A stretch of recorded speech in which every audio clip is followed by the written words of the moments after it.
Hey guys, welcome back to the Official Lost Video Podcast. We're here again with co-executive producer Gene Higgins. Thank you. Today we're going to continue our walkthrough with construction. But before we do that though, actually, I'd want to ask you, being a co-executive producer on Lost and being here day to day, what is the most difficult part of this job, of wrangling this large machine that you have here? It's sort of twofold, because you have to divide it up between the creative and the logistical, if you will.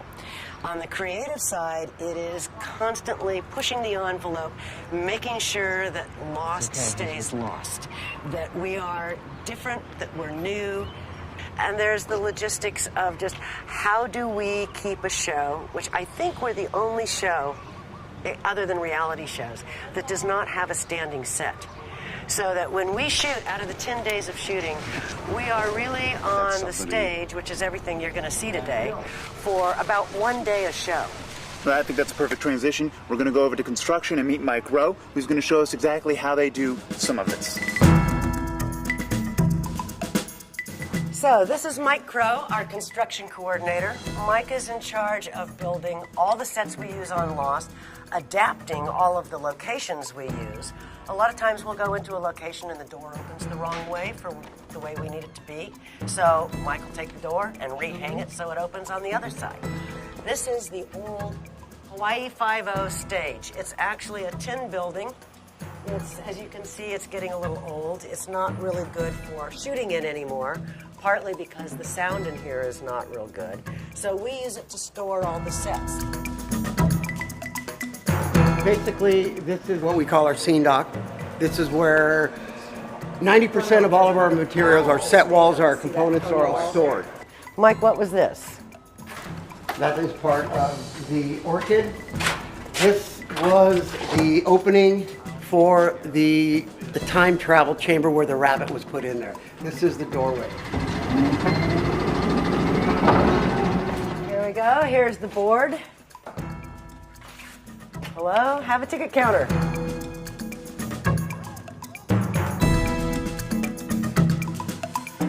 Let's head over to the Ben's house. I'm going to take you in the back door.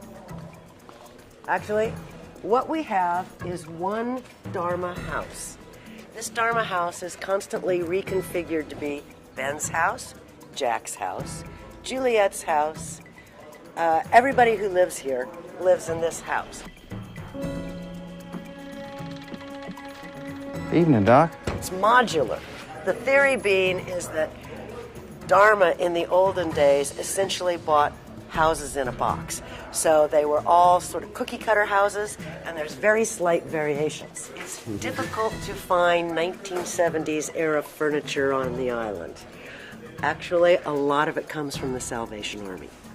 Walking out the front door, if you, the audience, are knocking on the front door and you want to see into the house, we've finished just enough right here so that you can knock on the front door, I open it, and you see into the house. Now come back around and be me. And if I'm knocking on the front door, for a brief moment, we have what we call a translate. We went out to the location and we took an actual picture of the location. There'll be greens, what we call all the plants. Okay, it's to break up the bottom. The light comes through it. But for the most part, we'll shoot this side, you shooting me, on location, and we'll shoot the other side here on the stage. It all looks like it happens at the same time, but sometimes it's 2 weeks apart. Ain't that a relief? Yeah.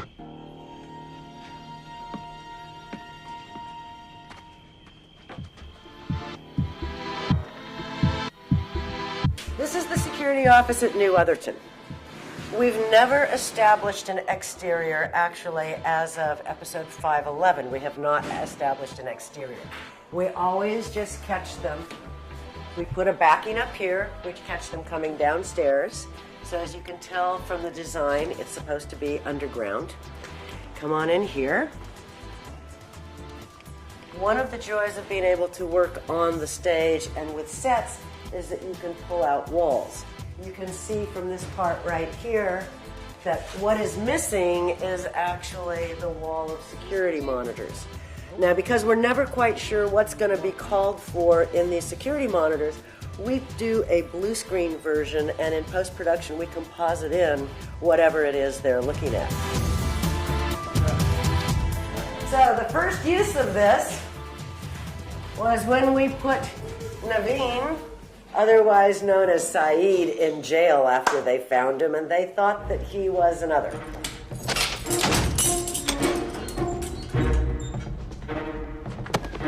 All right, you can hang out here till we can figure out what the hell to do with you. What are we gonna do with him? Bring the man some damn food. We're not savages. As you can see, it's real. Sometimes they're made out of wood. Okay, and it first started out, the first version, this room was smaller. Then the next script came in, there was more action in here, so we sort of imperceptibly expanded it, and then we expanded it a little bit more. So things have a tendency to grow and shift and change on this show without anyone really noticing. Hey guys, that brings us to the end of our walking tour. Before we let you go, Gene, just one question for you. Running this large beast of a machine, when do you sleep? About 4 hours a night. That's my New Year's resolution this year. More sleep. I was teasing you about it. There's a reason. You look great. You look like Thank you've you. gotten plenty of sleep to me. Thank you. Great. Thanks for joining us, guys. Bye-bye.